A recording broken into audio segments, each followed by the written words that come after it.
সকাল 10:30-এ আমি Baguiati bus stop থেকে বাসে উঠি অফিস যাওয়ার জন্য। রোজকারের মতো আজ সকালবেলাতেও আমি বাগুইহাটি দাঁড়িয়ে বাসের জন্য ওয়েট করছিলাম। সেই সময় দেখি আমার পাশে একজন ভদ্রলোক এসে দাঁড়ান।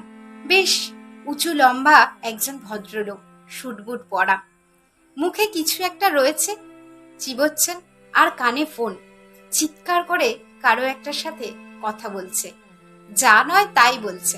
আশেপাশে অনেক মানুষই দাঁড়িয়ে আছে, তাতে তার কোনো পরোয়া নেই। দেখে বেশ ভদ্র মনে হচ্ছিল, বেশ শিক্ষিতও মনে হচ্ছিল।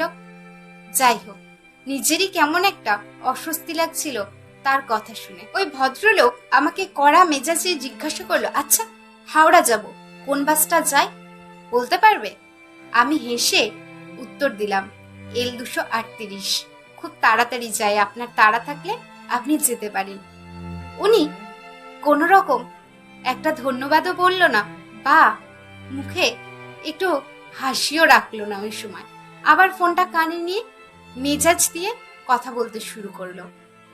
যাই হোক, আমার বাস চলে এলো, আমি বাসে উঠে পড়লাম। বাসে ওঠার সাথে সাথেই একটা সিট দেখলাম ফাঁকা রয়েছে, আমি সিটে গিয়ে বসলাম।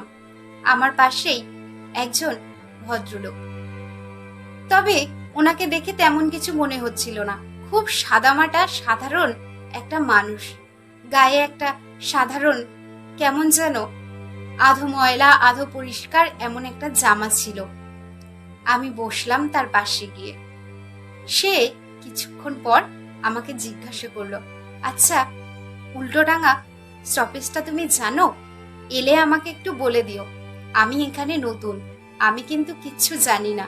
আমি বললাম, ঠিক আছে, আপনি নিশ্চিন্তে বসুন, এলে আমি নিশ্চয়ই আপনাকে বলে দেব। তারপর তিনি আমার সাথে দুই একটা কথাও বলল, তুমি কোথায় যাচ্ছ?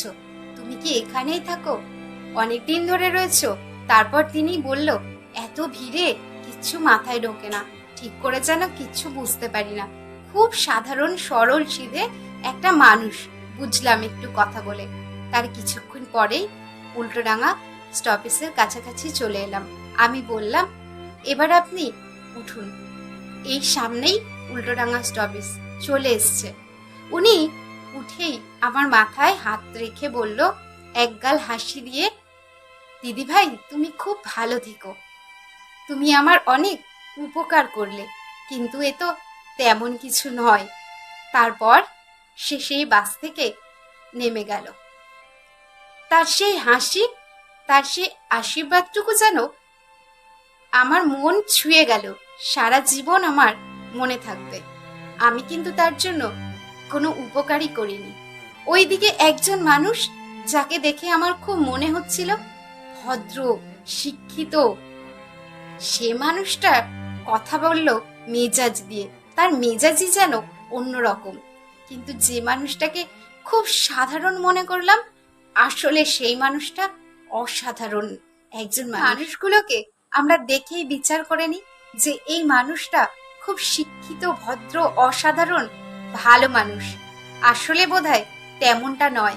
আর যে মানুষগুলোকে আমরা দেখে ভাবি এই মানুষটা সাধারণ, আসলে সাধারণ মানুষটাই কিন্তু অসাধারণ। সাধারণ মানুষের মধ্যেই অসাধারণতা লুকিয়ে থাকে।